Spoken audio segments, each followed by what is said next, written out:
Is this confusing you a little bit, this setup? All these cameras. Don't know which one I'm supposed to be looking at. Must be exciting for you to be next to a famous person on television. It's very exciting. I don't do this every night, you know. No, I do, unfortunately. You're probably wondering what we were looking at. George saw the lights go on over the cameras, which give me the lead into the commercial. Actually, I don't think the audience at home cares what we're looking at. I mean, they're more interested in what we think. Well, I want to know what's looking at me, really. You know, I'd like to check it out. There he is. You don't have to. They always say you don't have to worry about what camera's on; that they'll find you. Yes. That's how I. Big Brother is watching you. Whatever. Yoko sat in that very chair.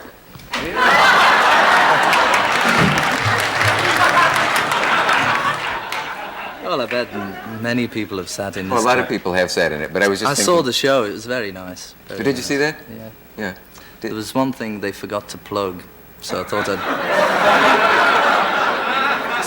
I'd plug it for them, and that's their new Christmas record. We wish you Merry Christmas, war is over. Get yours now. Thank you. Is there such a record? Yes, he made it after he was on the show, so he didn't get a chance to talk about it. Is there a slight undercurrent of hostility between you and other members really, of your group? No, you can John, tell me. I wouldn't. I'm not going to tell anybody. No, I just thought I'd take the opportunity and promote his record for him. Mm-hmm. War is over if you want it. Happy Christmas. Yeah. Apple Records. Well, are you in any sense in contact with each other? Yeah, I saw him last night, actually, at the premiere of Raga, which is what we should talk about, maybe. Okay. But I mean, what did you say? I said, hi, hello. Yeah. Do you have writers who think of these things, or do you just have them ready and you can just snap them right out like that? We have writers home, and rooms full of them. What did he come back with right away? With, hi.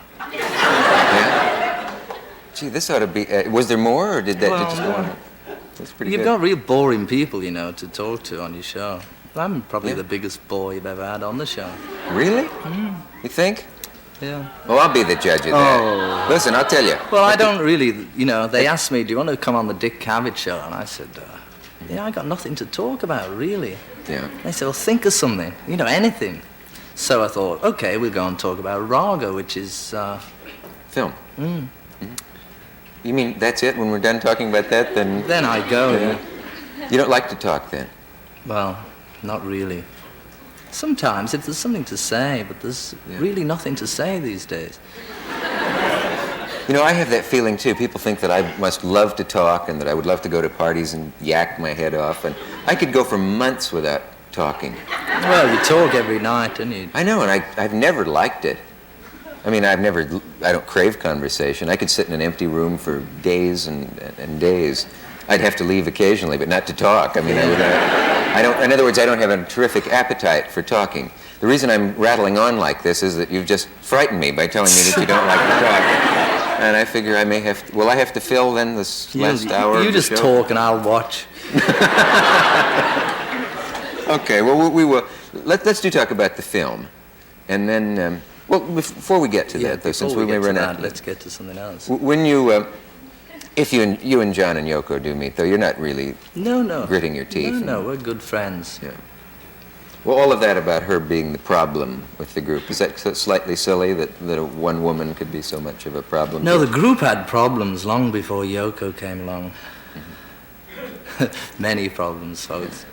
Can you remember who was the first to say, I bet we'll break up one day, that this won't go on, that this is sort of a dream, that we can't all stick together? I don't really remember anything about the Beatles days. It seems like a sort of, previous incarnation when I think about it.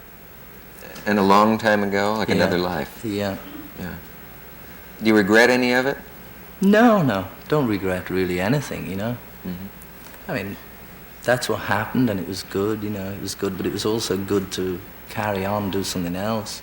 In fact, it was a relief. Sometimes they say some people can't understand that, because Beatles was such a big deal. They can't understand why we should actually enjoy splitting up.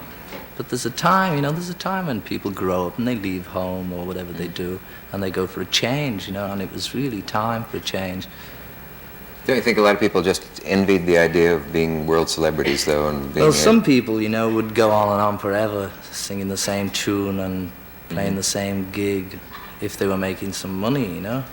But I think we'd all rather give that up and try going on our own and try doing something we really want to do. And if we don't make it, then hard luck. But as it happens, we've all got such a lot of goodwill hanging over from being Beatles. Yeah. I mean, you probably wouldn't have me on the show if I hadn't have been one. Let's face it. No, you wouldn't get here on looks alone.